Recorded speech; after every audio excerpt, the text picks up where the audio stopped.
What it do, what it do, what it do, what it do, what it do.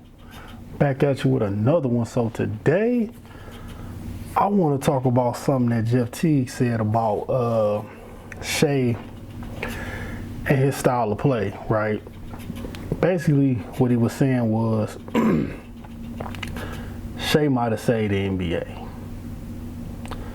And how he might have saved the NBA is by being, if we're going to go with, because he won the MVP, he the best player in the league over Jokic, let's just say that for argument's sake, right?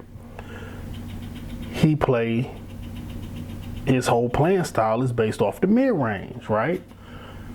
Now, what is the NBA has pretty much banished was the mid-range.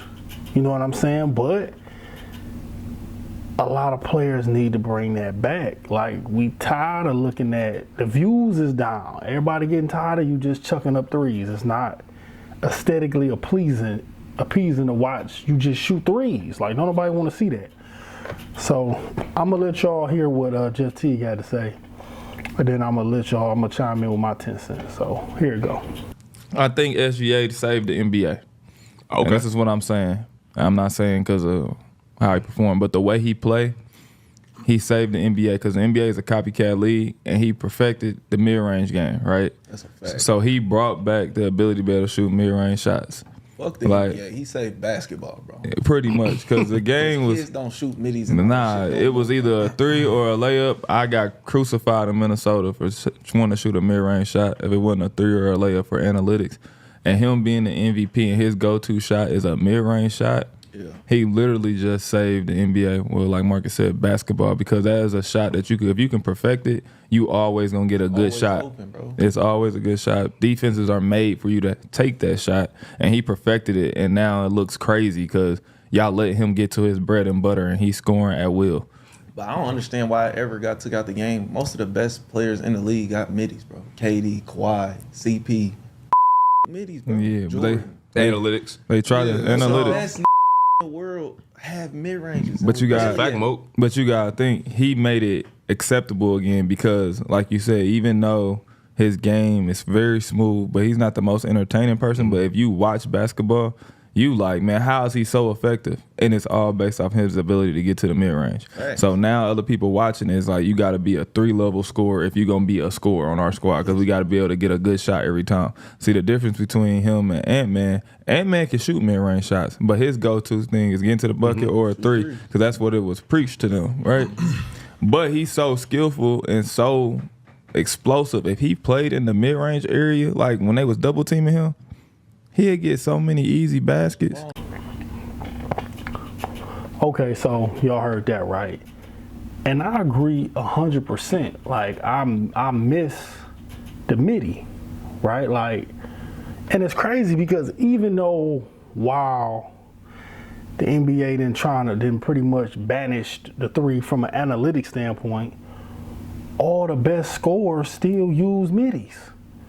You know what I'm saying? If you want to go past or present, all the best scorers, Jordan, midi, Kobe, middies, Timmy, midi. You know what I'm saying? Like, all the best scorers use middies. All of them. You know what I'm saying? KD, middies. Kyrie, middies. You know what I'm saying? So, I don't understand. Kawhi, middies, right? Like, they don't need to get rid of middies.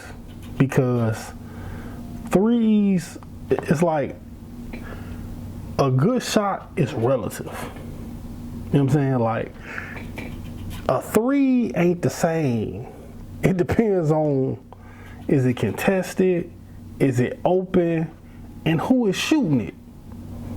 You know what I'm saying? Just chucking up bad threes is not good basketball. You know what I'm saying? It makes no sense to play like that, and it's not aesthetically pleasing to watch. You know what I'm saying? And something else that I feel like, I hope that this can be a start to bring back is,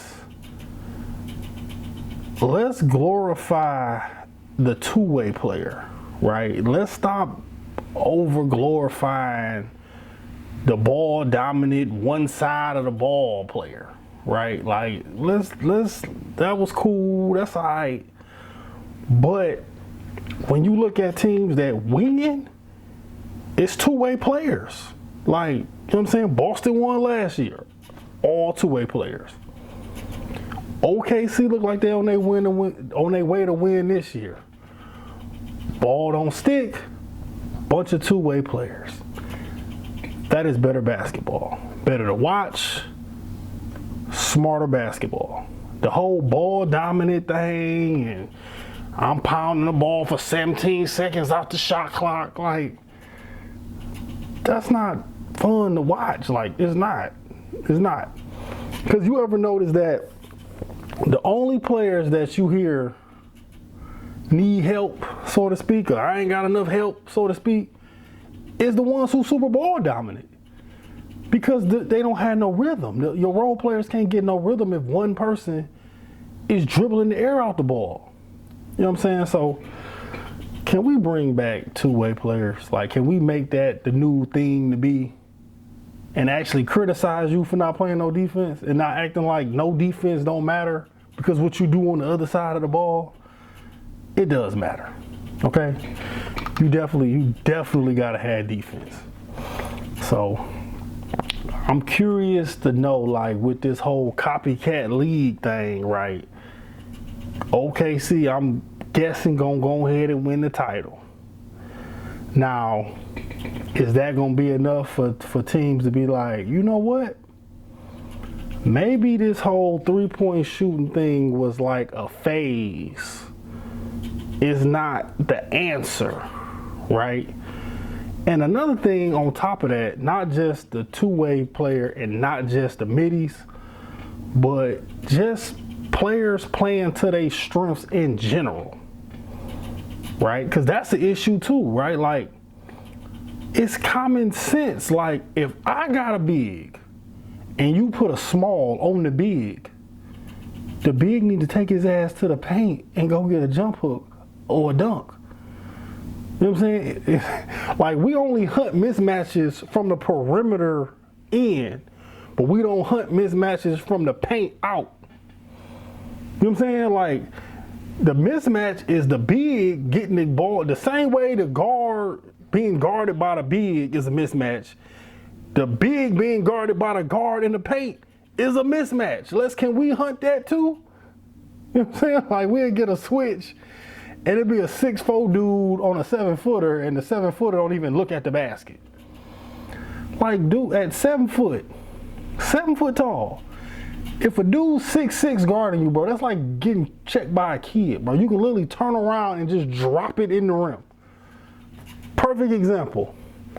Look how good Rudy Gobert looked versus the Lakers just by looking at the basket, and I'm 7 foot with a bunch of 6'9" and under dudes. Rudy go no coordination bear.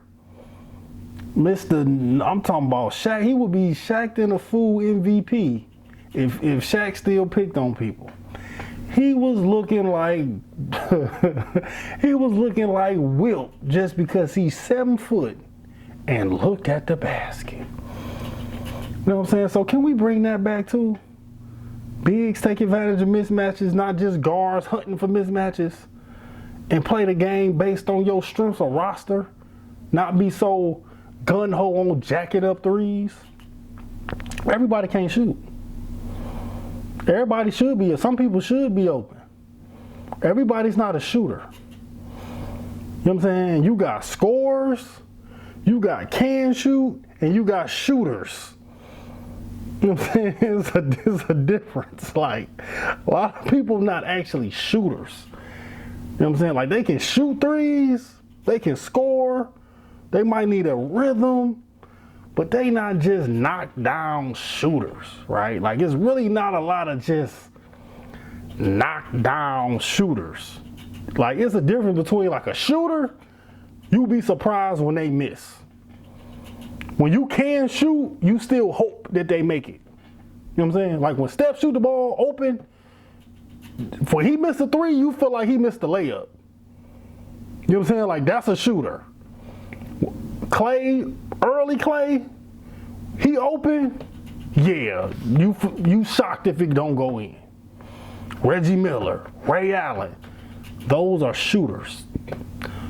know what I'm saying? It's a lot of players in the league that can shoot, but it's not a lot of actual shooters. You know what I'm saying? So get back to playing to your strengths. All right, let's just get back to that. So I'm hoping that with this whole copycat league thing, the last 2 champions came from two-way players. And even Boston at the same time, they get too much into that playing shooting threes too. You know what I'm saying? That would cost them the New York series. But just from the two-way player standpoint, can we get to playing to our strengths? And can we bring the mid-range back? You know what I'm saying? So y'all let me know what y'all think, man. Like, comment, subscribe. See y'all on the next one. Peace.